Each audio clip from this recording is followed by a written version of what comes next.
On your smartphone, open the App Store or Play Store, search for PowerPoint, install PowerPoint on your phone. Now go to your File Explorer or Files app and navigate to the PDF file, PowerPoint file. Open the PPTX or PowerPoint file in your PowerPoint just like this. So here is my PowerPoint presentation. Now open the Google Meet app on your smartphone, or you can go to Gmail, then select Google Meet. Now if you have a meeting link, tap on join a meeting, or you can create a new meeting. So I'm just starting an instant meeting.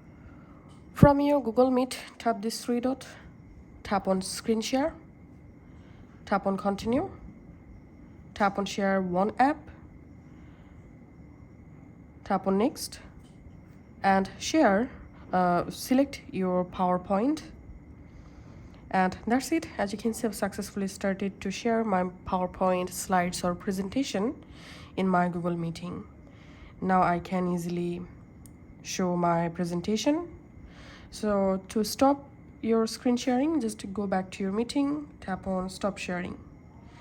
So that's how you can actually do it. Thanks for watching.